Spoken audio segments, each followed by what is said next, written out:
अस्सलामुअलैकुम। तो कैसे हैं आप सभी? उम्मीद है कि बेहतर होंगे। चलिए आज की एक्सप्लेनेशन शुरू करते हैं। अब जैसा कि लास्ट पार्ट में हमने देखा कि ग्रैंड मास्टर सभी को सज़ा दे देते हैं। अब बच्चों को पत्थरों से भरा बैग लेकर शहर के 10 चक्कर मारने थे। अब सब ऐसा करना शुरू करते हैं, लेकिन उनका बैग इतना भारी था कि रास्ते में ही उन्हें थकान होने लगती है। इनमें से सबसे ज़्यादा ताकतवर मिस्टर दाई और तैंग शेंग थे, इसलिए वो रिंग रोंग रोंग और ऑस्कर के बैग से कुछ पत्थर निकालकर अपने बैग में डाल लेते हैं। लेकिन कुछ देर चलने के बाद वो फिर से थकान के मारे चूर हो जाते हैं और बीच बीच में से एनर्जी को स्टोर करने वाली वाटर बॉटल की भी ग्रैंड मास्टर ने अरेंजमेंट कर दी थी। लेकिन फिर भी ये सब कमज़ोर पड़ रहे थे। वो ऑस्कर का फ्लाइंग सॉसेज भी नहीं खा सकते थे क्योंकि ग्रैंड मास्टर ने इससे उन्हें मना किया था। अब चलते चलते सब बहुत थक जाते हैं, लेकिन ग्रैंड मास्टर की दी हुई पनिशमेंट को भी वो यूं नहीं छोड़ सकते थे।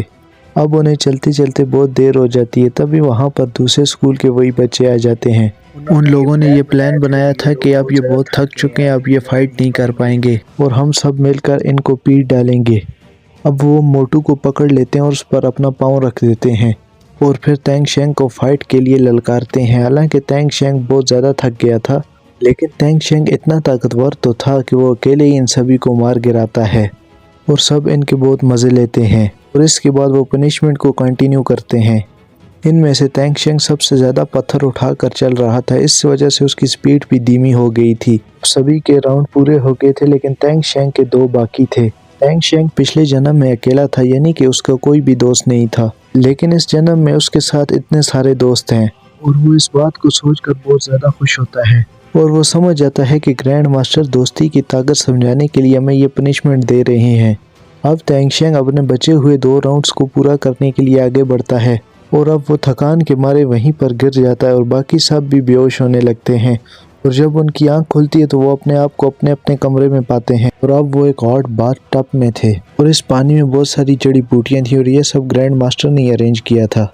अब ग्रैंड मास्टर सभी को डिनर के लिए बुलाते हैं और डिनर पे उन्हें सबसे अच्छा खाना सर्व किया जाता है, जिसको खाने के बाद सब खुश हो जाते हैं क्योंकि उन्होंने आज बहुत ज़्यादा थका देने वाली ट्रेनिंग की थी। और खाना खाने के बाद वो सोने चले जाते हैं और अगले दिन की सुबह सभी बच्चों को रूटीन के मुताबिक ग्राउंड में बुलाया जाता है और तैंग शेंग के 2 जो राउंड बचे थे ग्रैंड मास्टर उसे लगाने को कहते हैं, जिस पर सभी बच्चे उसके साथ राउंड लगाने चले जाते हैं और वो ऐसे ही अपनी आज की भी ट्रेनिंग करते हैं। और इसी बीच उसने अपने हिडन सीक्रेट वेपन का भी बिजनेस चालू कर रखा था और इस वजह से कई सारा मुनाफा कमाता है और ऐसा करते करते 3 महीने गुजर जाते हैं और अब तैंग शेंग ने बहुत सारे सीक्रेट वेपन भी बना लिए थे और वो इन सीक्रेट वेपन को अपने दोस्तों को भी देने का डिसाइड करता है।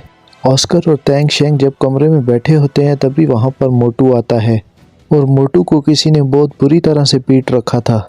अब मोटू बताने लगता है कि उसको एक लड़की पसंद आ गई थी और वो उसे पटाने लगा था और वो लड़की का पीछा करते हुए उसे इम्प्रेस करने की कोशिश कर रहा था। तभी वहाँ पर एक गुंडा आ गया और उसने उस लड़की पर अटैक करना चाहा। उस लड़की को तो मैंने भगा दिया, अब मेरी और उसकी फ़ाइट में उसने मुझे बहुत मारा और दरअसल वो गुंडा 4 स्पिरिट रिंग हासिल कर चुका था और वो बहुत बदनाम गुंडा है। वो लड़कियों को उठाकर उनके साथ ज़बरदस्ती भी किया करता था। सभी लोग उससे बहुत ज़्यादा तंग आ चुके थे और उसका नाम भूले है। और अब तैंग शेंग और बाकी सब लड़के उसको पकड़ने का डिसाइड करते हैं क्योंकि उसने उसके दोस्त मोटू को भी मारा था। जब वो उसे पकड़ने जा रहे होते हैं तभी वहाँ पर उन्हें जीवू भी नज़र आती है। अब जीवू उनके साथ चलती है और वो सभी उसको शहर में ढूंढने लगते हैं, लेकिन वहाँ पर उन्हें कोई नहीं मिलता। अब वो एक प्लान बनाते हैं और प्लान को फॉलो करते हुए जीवू सुनसान गलियों में अकेली चलती है।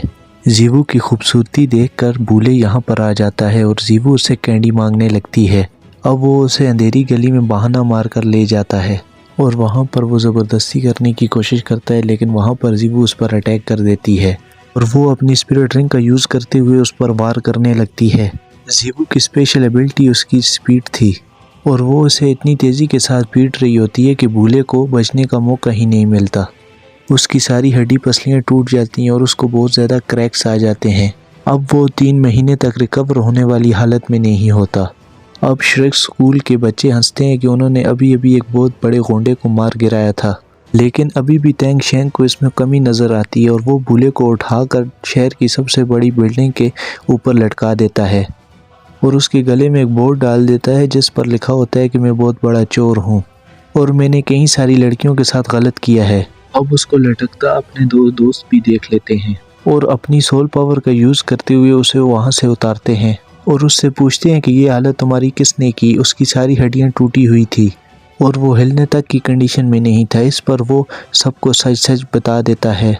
अब सब उन लड़कों से बदला लेने की ख्वाहिश जाहिर करते हैं। स्कूल में ग्रैंड मास्टर और डीन आपस में बात कर रहे होते हैं। अब डीन ये बताता है कि उसके स्कूल का बजट बिगड़ रहा है क्योंकि ग्रैंड मास्टर उन्हें बहुत ज़्यादा खाना खिला रहा था और ऐसी ट्रेनिंग दे रहा था जिसमें बहुत ज़्यादा इंग्रेडिएंट खर्च हो रहे थे। अब इस पर ग्रैंड मास्टर डीन को परेशान ना होने के लिए कहते हैं और कहते हैं कि तुम्हें बजट की टेंशन नहीं लेनी चाहिए, मैंने इसके बारे में बहुत सारी चीज़ें सोच रखी हैं और अब जो ग्रैंड मास्टर के पास प्लान है इससे उनको पैसे की कोई कमी नहीं होगी।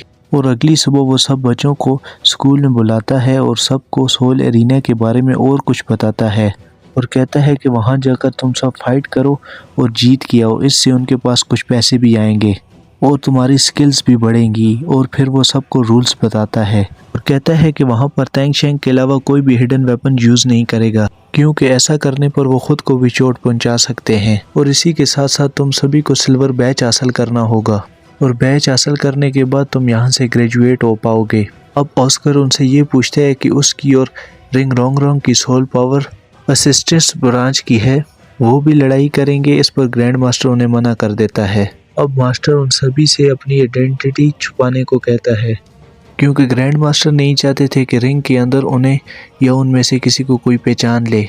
ये सब कुछ बताने के बाद वो सभी सोल एरिना की तरफ जाते हैं। यहाँ पर ग्रैंड मास्टर उन सभी को गेम्स के रूल्स बताता है क्योंकि वहाँ पर डुअल मैच होने वाला है, इसीलिए सब अपने अपने पार्टनर चुनने लगते हैं। रिंग रोंग रोंग तैंग शेंग को अपना पार्टनर चुनना चाहती थी लेकिन तैंग शेंग और जीवू ने पहले ही अपनी टीम बना ली थी। अब मोटू रिंग रोंग रोंग को अपने साथ लड़ने का पूछता है जिस पर रिंग रोंग रोंग मना कर देती है क्योंकि उसे पता है कि मोटू लड़कियों पर हमेशा दौरे डालता रहता है। लेकिन ग्रैंड मास्टर रिंग रोंग रोंग को मोटू की टीम में जाने को कहते हैं कि मोटू की रैंक 28 थी और 29 से नीचे वाले उससे लड़ने के लिए आने वाले थे और वो अगर कैट गर्ल के साथ अपनी टीम बनाएगी तो उससे लड़ने के लिए बहुत ज़्यादा सोल पावर वाले बंदे आएंगे। और ये सब सुनकर रिंग रोंग रोंग अपना दिमाग लड़ाती है और फिर जीवू कैट गर्ल को ही अपना पार्टनर चुनती है क्योंकि कैट गर्ल की भी सोल पावर मोटू के बराबर थी। और इसके बाद ग्रैंड मास्टर उन्हें एक एक मार्क्स देते हैं जिससे वो अपनी शनाख्त को छुपा सकेंगे और इसके बाद वो सभी को एक एक निक नेम देते हैं और ये निक नेम उनकी खुसूसियात के साथ मैच करते हैं जिनकी वजह से इन्हें ये निक नेम याद रहेंगे। अब टूर्नामेंट शुरू किया जाता है और सबसे पहले तैंग शेंग और जीवू जाते हैं जिनकी फाइट दूसरी टीम जिसका नाम कैट एंड माउस है उससे होती है।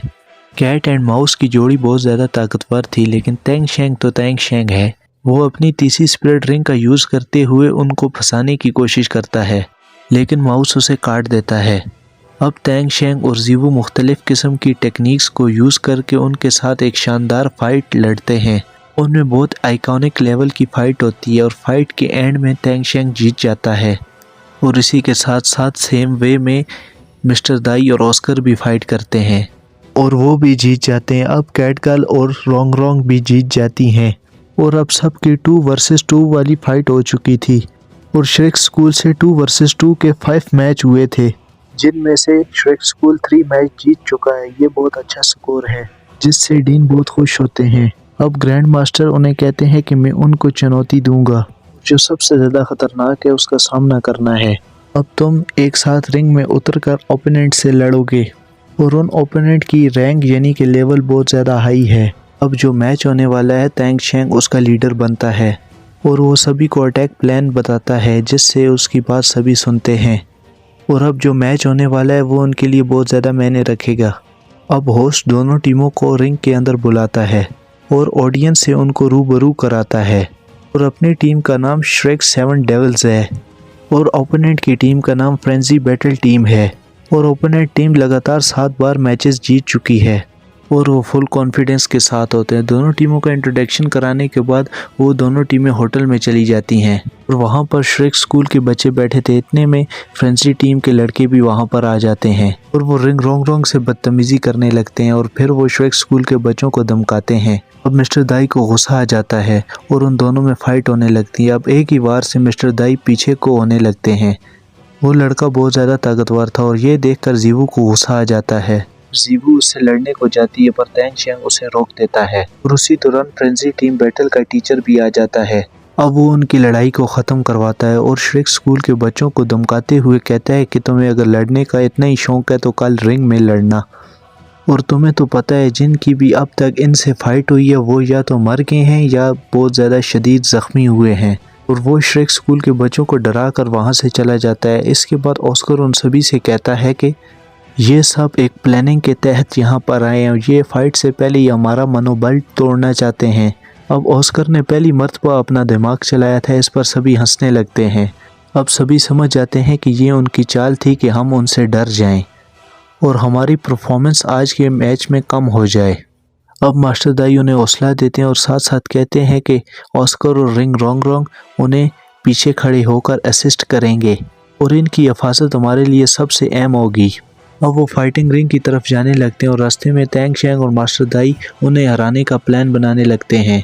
अब वो रिंग में आ जाते हैं और सभी अपनी अपनी सोल पावर निकाल कर अपना अपना इंट्रोडक्शन देने लगते हैं और ये सीन बहुत ज़्यादा आइकॉनिक लेवल का दिखाया जाता है। और अब उनमें फ़ाइट होने लगती है और फाइट में क्या हुआ ये हमें अगले वाले एपिसोड में पता चलेगा। तब तक के लिए अल्लाह हाफिज़।